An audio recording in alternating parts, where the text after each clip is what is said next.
Public opinion is a topic about which everybody has, pardon the pun, an opinion. In this unit we're going to look at how to define it and how it's measured. Now first off, I'm going to make life difficult for you by telling you there's no commonly accepted definition of what constitutes public opinion. And when you look at various books, you'll find it can be called the collective expression of attitudes about prominent issues and actors of the day.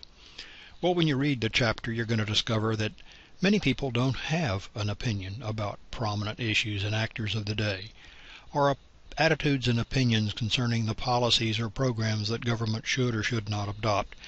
In a very broad sense, many people are not really aware of what agencies of government have what policies and whether they should or should not be done.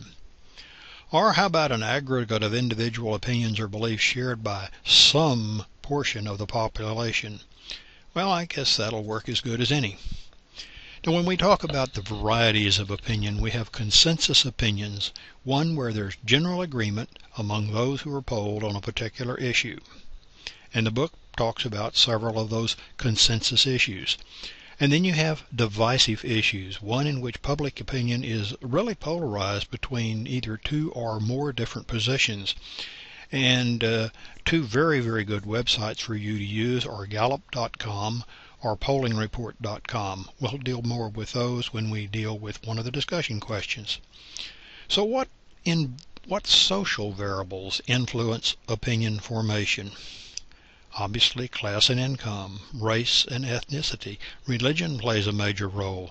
The region of the country in which we were born, reared, or live can have an impact. And of course, gender plays a role as well. Now, I'm going to spend a little bit of time looking at how public opinion is measured, to define it, to select a sample, to frame the questions, to secure responses, and finally to interpret those responses. First off, let's make sure we understand what the universe is. It's a group or population whose opinions, attitudes, or preferences that you seek to measure. If you don't have a clear idea of what the universe for a poll happens to be, then the results are not going to be particularly useful. Now, once you have defined your universe, you have to decide how you're going to sample it. If you try to pick the sample in such a way that each person in the universe has an equal opportunity to be selected, you have a random sample. Random samples are by far and away the most accurate kind of sample, but getting a truly random sample is very, very difficult. Or you can do a quota in which you select individuals who represent various portions of the selected sample, somewhat less valid, but still useful. Very unuseful are the self-selected samples in which you have dial 1-800 if you agree with this or dial 1-800 if you don't. Those can be packed, and the truth of the matter is they're fun for the television stations to run, etc. But as far as being an accurate reflection, about all it tells you is who's really hot on the issue at a particular time. What kind of questions are you going to ask? Open-ended, where the respondent can give any any answer that you choose, and then you have a problem of figuring out how 100 different answers can be compressed into a relatively small number of categories. Or where you limit the respondent to a specific list of predetermined answers, which unfortunately sometimes that isn't very selective about what they want. Are we going to do it in person, which is a very expensive way to do it? Are we going to do it by paper and pencil? Are we going to do it by telephone? Are we going to do it by a little electronic kiosk? All of those are methods, and all of them have their advantages and disadvantages. If this were a course in public opinion polling, we would spend the better part of several weeks talking about the survey methods and the interview methods. Now, what makes things kind of interesting is that the population does not stay static. We have racial and ethnic changes, minority groups are growing in this country, and we are to the point in many places where the minorities are the majority. That is true in Dallas County now, and very closely will be true in Harris County. You have people moving into different parts of the country.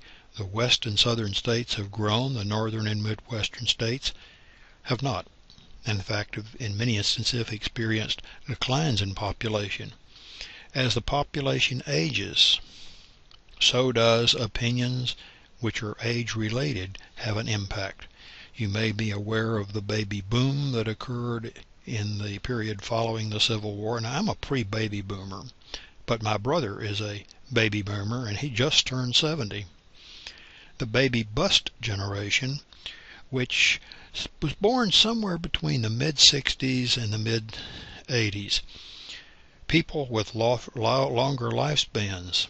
And then, making things interesting, factors which can influence the change.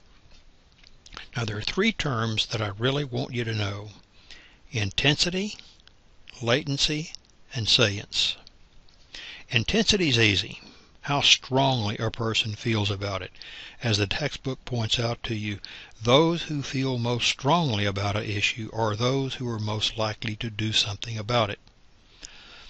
Now, what gets very difficult to measure is latent opinion. Latency is a term which means something that has not developed and will not develop until a particular set of circumstances occur. And probably the easiest example that I can give you of latency has to do with something you may not be familiar with anymore. Do you remember, how many of you remember when they used to put film in cameras, and then you exposed the film and you took it to a processor? The processor has to subject that film to specific chemicals for specific lengths of time under specific sets of circumstances before the silver halide crystals are developed and can become images. Now, salience is an easier term to some extent. It means, how does it affect you? I might have an opinion on a particular topic, but if it doesn't affect me directly, I'm not as likely to act on it or do something about it. Now, how do we interpret the results? That can be interesting. There's no commonly agreed upon methodology to determine what the results actually mean. What are the problems that we run into with polls? Well, first off, obviously misdefining the universe, and I won't even put that on the list. The sampling errors. Our sample can be not truly representative of the universe. So the poll is reflective of the sample, but it's not reflective of the universe.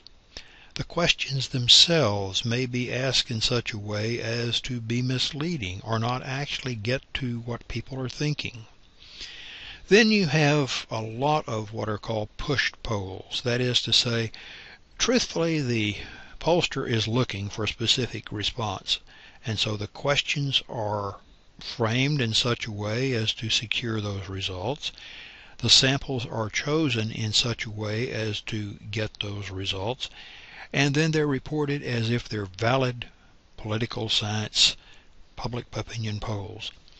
And a problem which has become even more endemic and difficult in recent years is the number of people who refuse to be polled. Now, there's a whole bunch of things that go into this: cell phones, unlisted telephones, answering machines, all make it difficult to do accurate public opinion polling. And on top of that, if you have 45 to 50% of the sample who simply hang up on you and have no interest in being polled, is the sample you get truly reflective of the universe that you're seeking, or is it a biased sample to begin with? Well, those are some of the interesting problems that we run into when we do public opinion polling.